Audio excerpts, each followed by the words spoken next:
आप सबको खुशामदीद। दोस्तों, पाकिस्तान को कुदरत का एक राज कहा जाता है और पाकिस्तान की फौज को दुनिया की ताकतवर तरीन और सबसे ज्यादा मुनज्जम फौजों में से एक समझा जाता है। पाकिस्तान ने 1998 में एटमी हथियार तैयार कर लिया तो इसकी फौजी कुव्वत और भी बढ़ गई और दुश्मन पाकिस्तान से खौफजदा रहने लगा। आज पाकिस्तानी फौज के कुछ ताकतवर हथियारों के बारे में जानेंगे जो पाक फौज ने तैयार कर रखे हैं और जरूरत पड़ने पर इनके जरिए दुश्मन के होश उड़ाए जा सकते हैं। लेकिन इसके साथ साथ हम आपको कुछ ऐसे खुफिया हथियारों के बारे में भी बताएंगे जिनके बारे में पाक फौज की तरफ से पब्लिकली ऐलान नहीं किया गया, मगर वक्तन फवक्तन ऐसे हथियार खबरों की ज़ीमत बनकर दुश्मन के छक्के छुड़ाते रहते हैं। लिहाजा वीडियो को आखिर तक जरूर देखिएगा। तो दोस्तों, सबसे पहले बात करते हैं अल खालिद टैंक प्रोजेक्ट के बारे में। यह प्रोजेक्ट 1993 में शुरू हुआ और 6 साल में मुकम्मल हुआ। यह प्रोजेक्ट चाइना की मदद से शुरू किया गया था, लेकिन आज पाक फौज ये टैंक मुकम्मल तौर पर खुद बनाती है। अल खालिद टैंक बहुत ज्यादा ताकतवर टैंक है जिसमें दुश्मन से मुकाबला करने की भरपूर सलाहियत मौजूद है। अल खालिद टैंक में 125 मिलीमीटर की मेन गन इस्तेमाल की गई है जो 7000 मीटर तक फायर कर सकती है। अल खालिद टैंक की रफ्तार 75 किलोमीटर फी घंटा है। इसके अलावा ये टैंक 15 फुट गहरी खाई पार करने के अलावा 15 फुट गहरे पानी से भी आसानी से गुजर सकता है। अल खालिद टैंक में नाइट विजन आलात भी हैं जिनकी मदद से रात के वक्त भी दुश्मन की हरकत पर नजर रखी जा सकती है। दिलचस्प बात यह है कि इसमें फायर कंट्रोल सिस्टम भी है, यानी कि आग को कंट्रोल करने का सिस्टम भी इस टैंक में मौजूद है। इस टैंक का नाम मुसलमानों के मशहूर सिपा सालार खालिद बिन वलीद के नाम पर रखा गया है। दोस्तों, अब बात करते हैं माइंड ब्लास्ट बम्स के बारे में।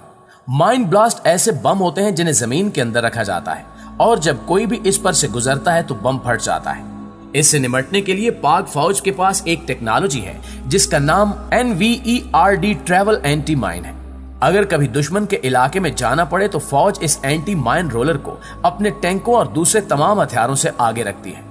इसका मकसद ये होता है कि अगर रास्ते में कहीं माइन ब्लास्ट हो तो ये एंटी माइन उन बमों को तलाश करके लेजर शुआओं के जरिए पहले ही तबाह कर दे।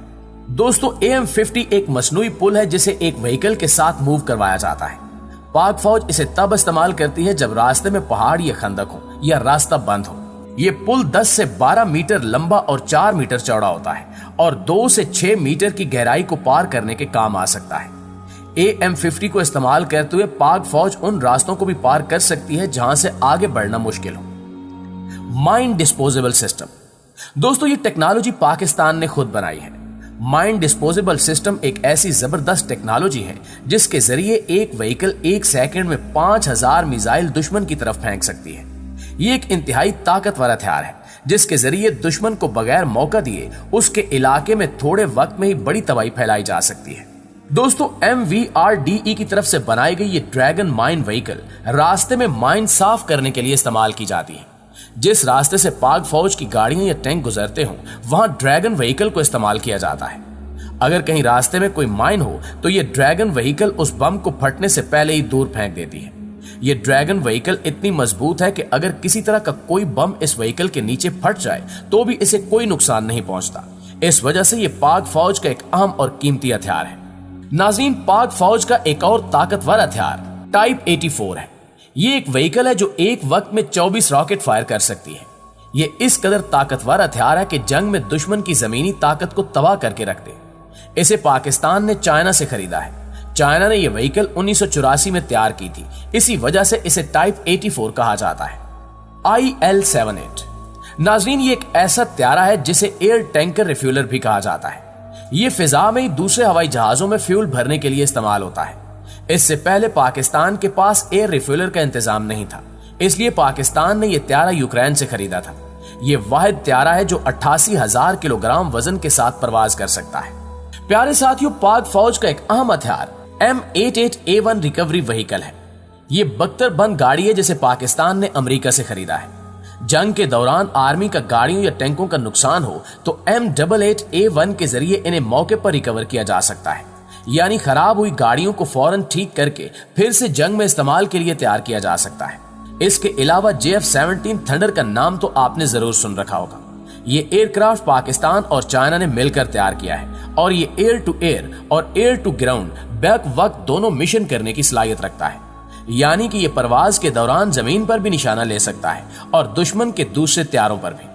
जी तो दोस्तों, ये थे पाकिस्तान के कुछ ताकतवर हथियार। अब आपको ऐसे खुफिया हथियारों के बारे में बताते हैं जिनके बारे में पाक फौज ने अभी तक ऐलान नहीं किया, मगर वो बहुत अहमियत के हामिल और बहुत ताकतवर हथियार हैं। तो खवातीनो हजरात, खुफिया ताकतवर हथियारों की फहरिस्त में सबसे पहले है तैमूर मिसाइल। इस मिसाइल की रेंज 7000 किलोमीटर है, यानी कि इसको दूसरे बराज़मों पर हमले के लिए भी इस्तेमाल किया जा सकता है।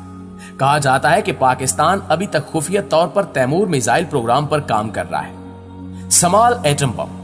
दोस्तों, आमतौर पर न्यूक्लियर हथियार तकरीबन 1000 टन के होते हैं, लेकिन छोटे एटम बम की यह खासियत है कि वजन और साइज में कम होता है। इसी छोटे बम के जरिए बड़ी तबाही हो सकती है। अंदाजे के मुताबिक पाकिस्तान ये हथियार तैयार कर चुका है, लेकिन पाक फौज की तरफ से इसका बाकायदा ऐलान नहीं किया गया और इसे राज में ही रखा गया है। Electromagnetic plus weapon. ये ऐसा हथियार है जिसकी मदद से दुश्मन के इलाके में बिजली से चलने वाली चीजों के निजाम को रोका जा सकता है। इस टेक्नोलॉजी के बारे में खबरें फैली थी, लेकिन फिर इन्हें भी मंजर-ए-आम से हटा दिया गया। अंदाजे के मुताबिक इस प्रोजेक्ट पर खुफिया तौर पर काम किया जा रहा है। ये एक इंतहाई ताकतवर टेक्नोलॉजी है जिसके जरिए दुश्मन के कई सिस्टम्स को बंद किया जा सकता है। दोस्तों, पाकिस्तान का अगला खुफिया और ताकतवर हथियार एक ऐसा हथियार है जिससे एक बहरी जहाज या हवाई जहाज के जरिए पानी में छोड़ा जा सकता है और वो अपने निशाने पर पहुंचकर धमाका करता है। टॉर्पीडो नामी इस हथियार के जरिए बहरी अड्डों या समंदर में मौजूद बहरी जहाजों को एक साथ एक बड़ी तबाही का निशाना बनाया जा सकता है। एक अंदाजे के मुताबिक पाकिस्तान में आम टारपीडो की तरह एटमी टारपीडो तैयार कर लिया गया है। ये एक ऐसा टारपीडो है जो अपने अंदर एटम बम रखता है और खामोशी से सफर करके दुश्मन के कई बहरी जहाज तबाह कर सकता है। इसके बाद लेजर हथियारों की बात की जाए तो 2012 में पाक फौज की तरफ से एक कामयाब लेजर हथियार का तजुर्बा किया गया। ये ऐसा लेजर हथियार था जिसके जरिए फौजी टैंक के इंजन को बंद करने की सलाहियत थी। कहा जाता है कि पाकिस्तान इस टेक्नोलॉजी में बहुत कामयाबी हासिल कर चुका है। इसके अलावा मजीद लेजर वेपन्स भी तैयार कर रहा है। छठे नंबर पर है हाइड्रोजन बम। ये एक न्यूक्लियर हथियार है जो बड़े पैमाने पर तबाही फैलाने की सलाहियत रखता है। कहा जाता है कि पाकिस्तान ने 2012 में हाइड्रोजन बम तैयार कर लिया था। सातवें नंबर पर सोलर ड्रोन है। सोलर ड्रोन एक ऐसा ड्रोन है जो सूरज की ताकत के जरिए काम करता है और चार्ज हो सकता है। सोलर ड्रोन को दुश्मन के इलाके में भेजकर दुश्मन की जरूरी मालूमात लेने के लिए इस्तेमाल किया जा सकता है। दोस्तों, अब आपको बताते हैं एक और दिलचस्प हथियार के बारे में। आर्मर, यानी कि दुश्मन के हमले को रोकने के लिए इस्तेमाल की जाने वाली चीज है। ऐसी धात जो बहुत मजबूत और किसी भी हमले को रोक सकती थी। वो दरअसल यूरेनियम से तैयार की गई थी। एक अंदाजे के मुताबिक पाकिस्तानी फौज के जेर इंतजाम खुफिया लेबोरेटरीज में इस धात को तैयार कर लिया गया है। तो दोस्तों, ये थे कुछ हथियार जो पाक फौज अपने वतन के दिफा के लिए तैयार रखती है और जब जरूरत पड़े दुश्मन का बहादुरी से सामना करती है। हमारा यही दिफाई निजाम एक वजह है कि दुश्मन मुल्क हम पर हमला करते हुए 100 बार सोचते हैं। जी तो मुआजिज दोस्तों, ये थी हमारी आज की वीडियो। आप दोस्तों की राय इस हवाले से क्या कहती है, कमेंट सेक्शन में हमें जरूर बताइएगा। इंशाल्लाह आपसे मुलाकात होती है अगली वीडियो में। तब तक अपना ख्याल रखिए। अल्लाह निगहबान।